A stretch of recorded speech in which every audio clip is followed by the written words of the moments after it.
আসসালামু আলাইকুম প্রিয় দর্শক, অন্য মঞ্চ অনুষ্ঠানে আপনাদের স্বাগত জানাচ্ছি। দর্শক, একটা চালু কথা আছে, যার এক কান কাটা সে এক রাস্তা দিয়ে এক ধার দিয়ে যায়, আর যার দু কান কাটা সে রাস্তার মধ্যিখান দিয়ে যায়। আমাদের প্রাক্তন মুখ্যমন্ত্রী, এখন তো উনি প্রাক্তন হয়ে গেছেন, প্রাক্তন মুখ্যমন্ত্রীকে প্রাক্তন করে দেওয়ার পরও তিনি এখনো পর্যন্ত 24 ঘন্টা হয়ে গেলেও পদত্যাগপত্র রাজ্যপালের কাছে জমা দেননি এবং তিনি তাল ঠুকছেন। তিনি হয়তো আইনের দরজায় আবার একবার টক টক টক টক করবেন। এখন আজকে দুপুরে তিনি আইনজীবীদের সঙ্গে বসবেন। তার এক দলীয় আইনজীবী আছে কল্যাণ বন্দ্যোপাধ্যায়, সেটা তো ভাঁড় সেটা।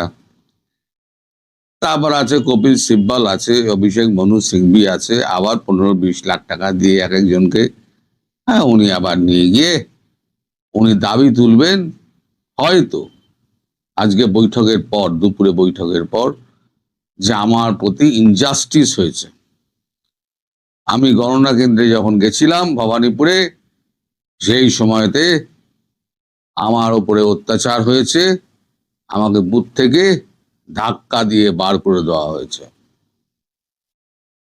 আসলে এসব কিছুই হয়নি। ওনার অভিযোগ হচ্ছে, আমি আগে থেকে বলছি, উনি এখন কিন্তু ন্যারেটিভ খাড়া করছেন যে আমরা এত ভোটে জিতবো, আমরা অত ভোটে জিতবো, এরা এরা ইলেকশন ইঞ্জিনিয়ারিং করবে, অনেক কিছু করবে। আমি তখন বলেছিলাম যে এটা কিন্তু ন্যারেটিভ ঠিক করছেন, যখন হারবেন তখন তো ওনাকে কিছু একটা বলতে হবে। ওই দেখুন আমার কথা মিলে গেল, ওই ন্যারেটিভটা এখন উনি কাজে লাগাচ্ছেন যে আমাকে জোর করে হারানো হয়েছে, ফলে আবার নির্বাচন হোক। যদিও তার এই দাবি ধোপে টিকবে না। তাই বললাম, তার দুকান কাটা, তিনি রাস্তার মধ্যিখান দিয়ে যান। এই যে আবাল বৃদ্ধ বনিতা মানুষ ঢল নেবে তার বিরুদ্ধে ভোট দিল, তাই তো দীর্ঘদিনের রাগ পুষে রেখে দিয়েছিলেন। মানে রাগটা জমতে জমতে জমতে জমতে একটা সময় বিস্ফোরণ হয়। রাগের বিস্ফোরণ যেমন মানে বারুদের বিস্ফোরণ হয়, রাগেরও বিস্ফোরণ হয়। আর জনতার রাগের বিস্ফোরণ হয় ভোট বাক্সে। সেই ভোট বাক্সে বিস্ফোরণটা ওনাকে কাঁপিয়ে দিয়েছে। এখন ভেতর দিয়ে কাঁপিয়ে দিলেও বাইরে উনি দেখাচ্ছেন যে ওনার কোনো কিছুই হয়নি। এখন ওনার যে সেনাপতি অভিষেক বন্দ্যোপাধ্যায়, তিনি কালকে ওই নেতাজি ইন্ডোর স্টেডিয়ামে না কোথায় একটা গেছিলেন ওই গণনা দেখতে, তাকে বুথের বাইরে থেকে গাড় ধাক্কা দিয়ে বার করে দেওয়া হয়েছে। বার করে দেওয়া হয়েছে এই কারণে, তিনি তো প্রার্থী নন, তিনি বুথে এসছেন কেন? তারা এখনো মনে করছে এটা আমাদের রাজত্ব, আমরা এখানকার রাজা এবং বাকি সব হচ্ছে ভৃত্যের দল। এদিকে হয়েছে কি, মুখ্য সচিবকে আমাদের কেন্দ্র সরকার থেকে জানানো হয়েছে ভোটে আমরা জিতে গিয়েছি, আপনি সার্কুলার জারি করে দিন যে একটাও ফাইল যেন নবান্নের বাইরে থেকে বার না হয়। কালকে রাত্রিরেই, কালকে বিকেলবেলাতেই উনি মুখ্য সচিব সার্কুলার জারি করে দিয়েছেন, একটা ফাইলও নবান্নের মধ্যে দিয়ে বাইরে যাবে না।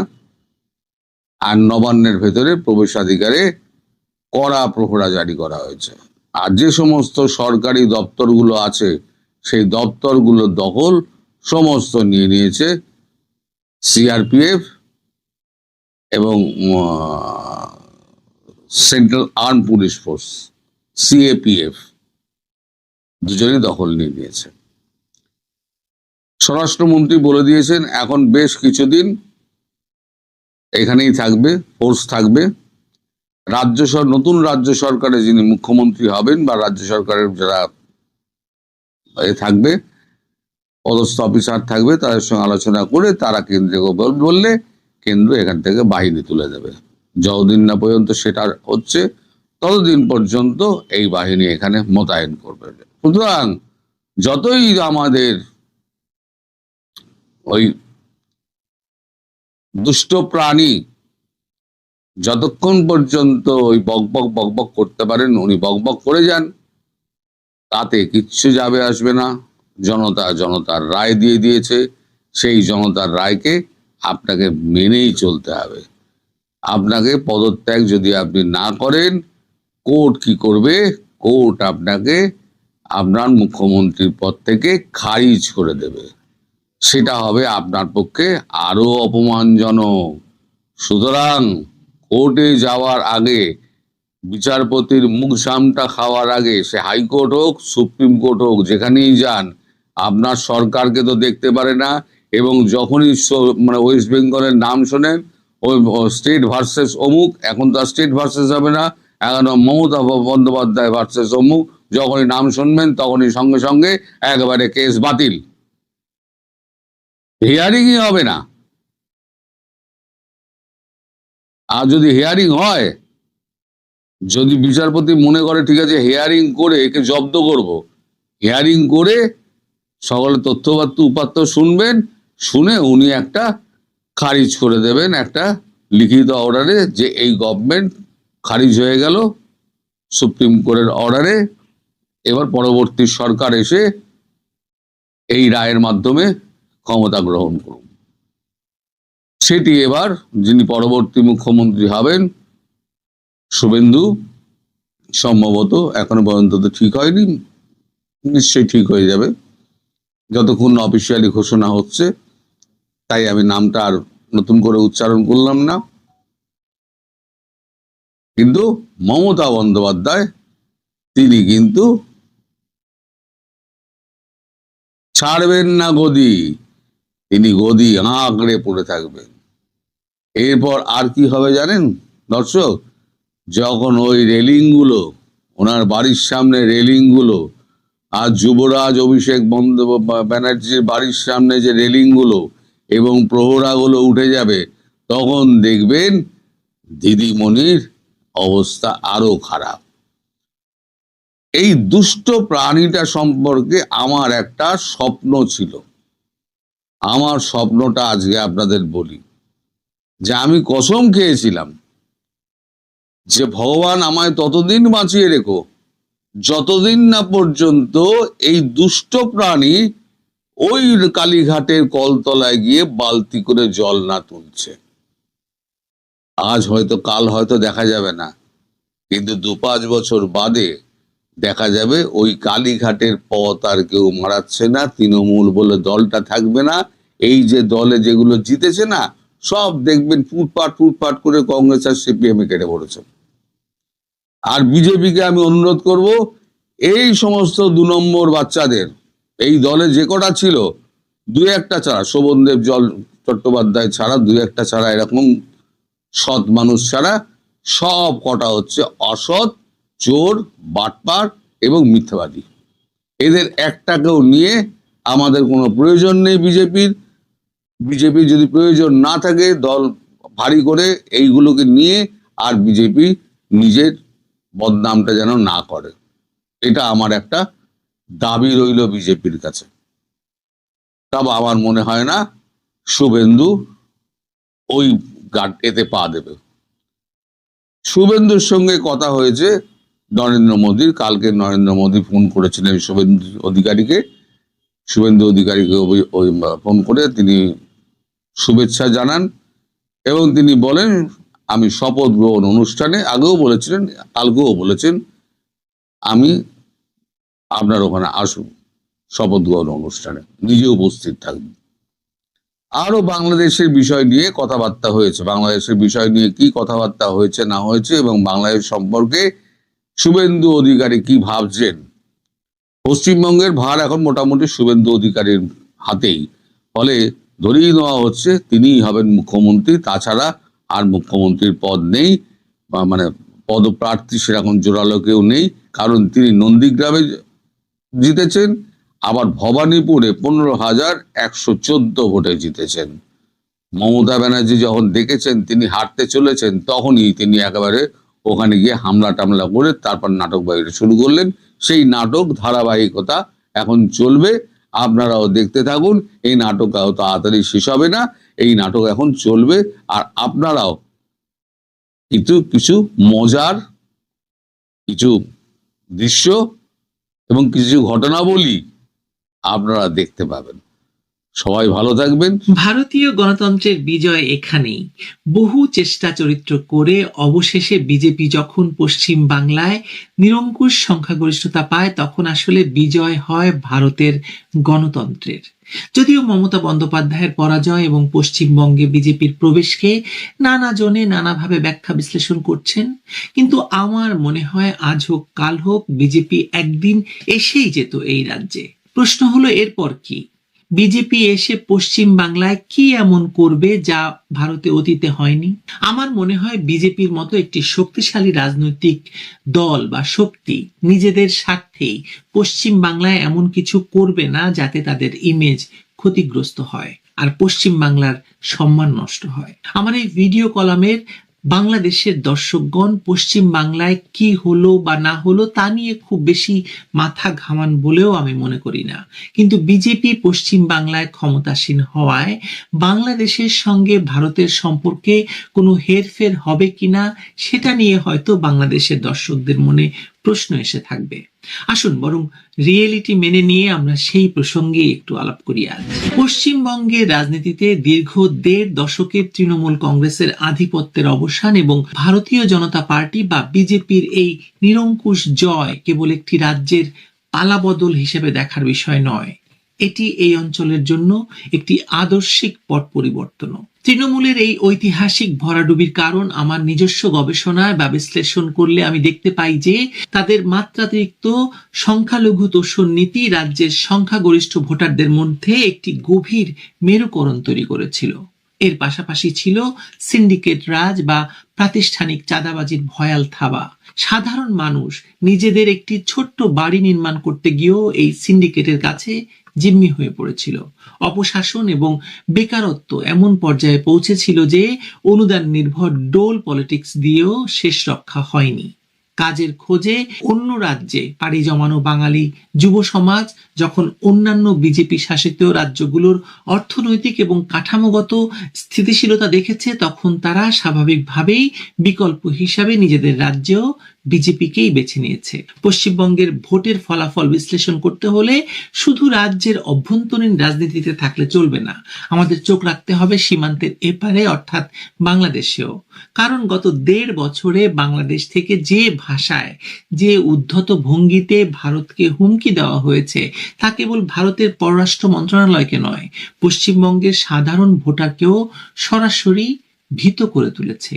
এই বাস্তবতা স্বীকার না করে পশ্চিমবঙ্গের ভোটের পূর্ণ চিত্র কখনোই আঁকা সম্ভব নয়। তথাকথিত গণ অভ্যুত্থানের পর বাংলাদেশে অবৈধ ইউনূস সরকার ক্ষমতায় বসার পর থেকেই এক ধরনের উস্কানিমূলক, রাষ্ট্রদ্রোহী এবং আন্তর্জাতিক আইন বিরোধী বক্তব্যের জোয়ার বইতে শুরু করে।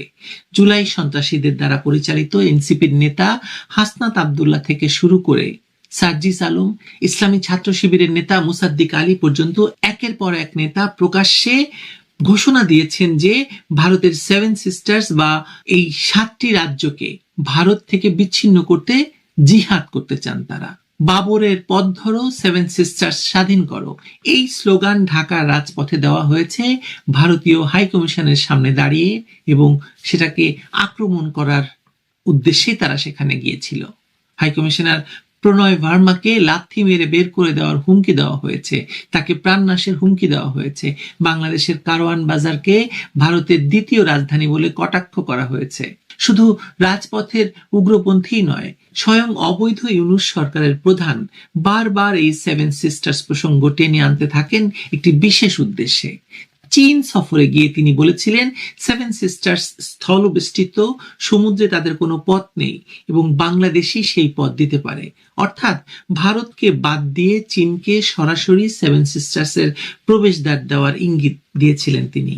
ভারতের প্রধানমন্ত্রী নরেন্দ্র মোদী ব্যাংককে পার্শ্ব বৈঠকে ইউনূসকে সরাসরি বাক সংযম রাখার পরামর্শ দিয়েছিলেন, কিন্তু সেই পরামর্শ উপেক্ষা করে ইউনূস বিদায়ী ভাষণ পর্যন্ত এই 7 সিস্টার্সকে ভুলতে পারেননি। তার এই ধৃষ্টতা তো নজিরবিহীন, তাই না? প্রশ্ন হলো, ভারত এই হুমকিগুলোতে কখনো কেন তীব্র প্রতিক্রিয়া দেখায়নি?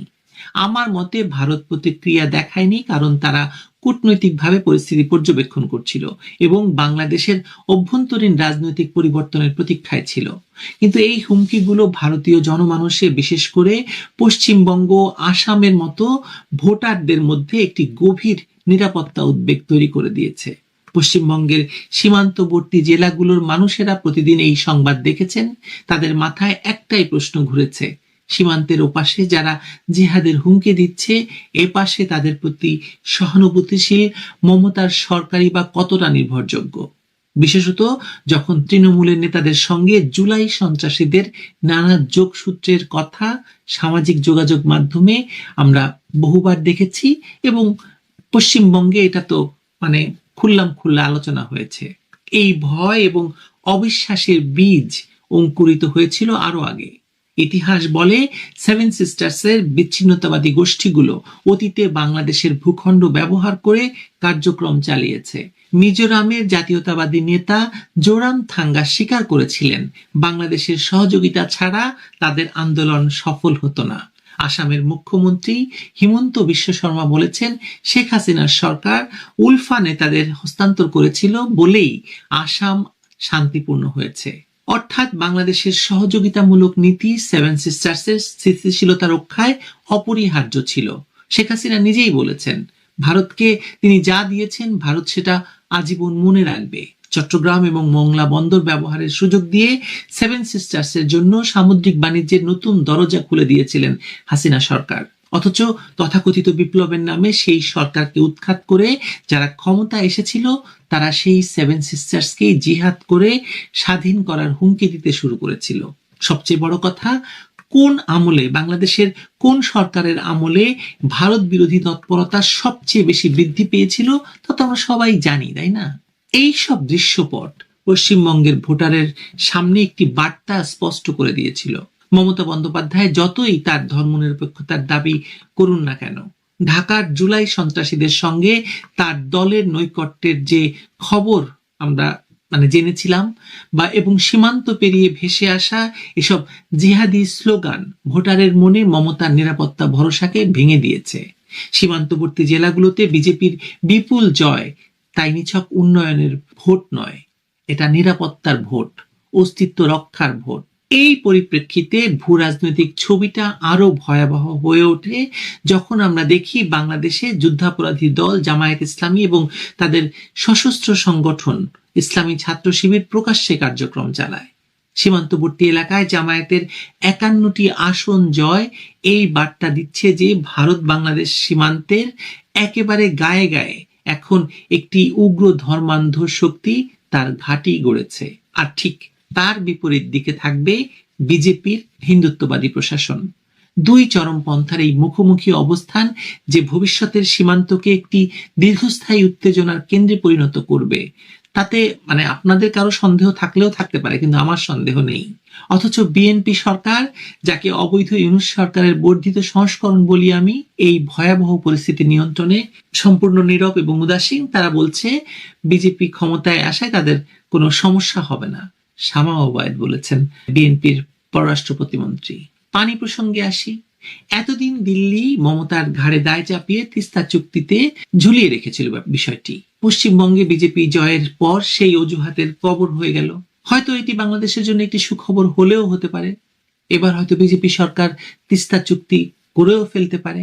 তবে আমার বিশ্বাস পশ্চিমবঙ্গে বিজেপি সরকার বাধা না হলেও কেন্দ্র থেকেই তিস্তা চুক্তি নিয়ে বড় কোনো পদক্ষেপ এখনই নেওয়া হবে না, বরং বাংলাদেশি চীনের হাতে তিস্তা প্রকল্পকে তুলে দেয় কিনা সেটা নিয়ে দেন দরবার চলবে। তারেক রহমানের আসন্ন চীন সফরে তিস্তা প্রকল্প নিয়ে চীনের সঙ্গে কি আলোচনা হয় ভারত নিশ্চয়ই সেটা পর্যবেক্ষণ করবে। এই সব পরিবর্তনের পর বাংলাদেশের মানুষের মনে সবচেয়ে যে বড় প্রশ্নটি ঘুরপাক খাচ্ছে তা হলো ভারতে, বিশেষ করে পশ্চিমবঙ্গে আশ্রয় নেওয়া আওয়ামী লীগ নেতাদের কি হবে। তথাকথিত গণ অভ্যুত্থান বা বিপ্লবের নামে 2024 সালের আগস্টে দেশে যে অরাজকতা এবং বিভীষিকা সৃষ্টি করা হয়েছিল, তারপর আত্মরক্ষার্থে অনেকেই সীমান্ত পাড়ি দিয়ে সেখানে অবস্থান করছেন।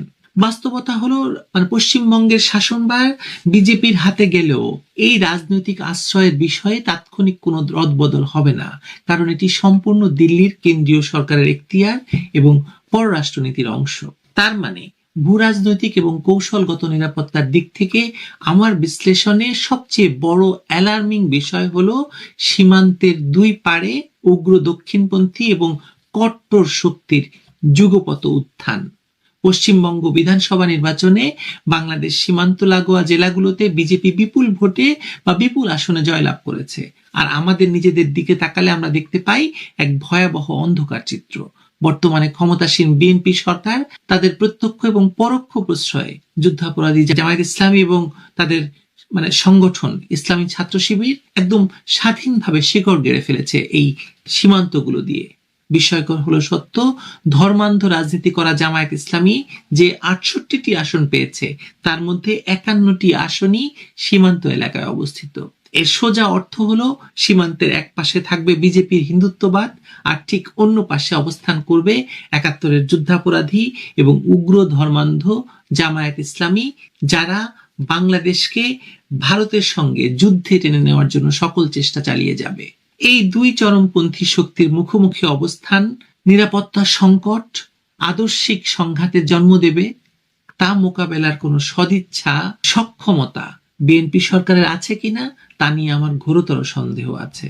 বরং বিএনপি এই যুদ্ধাপরাধী জামাতকে তোষণ করতেই বেশি স্বাচ্ছন্দ্য বোধ করবে।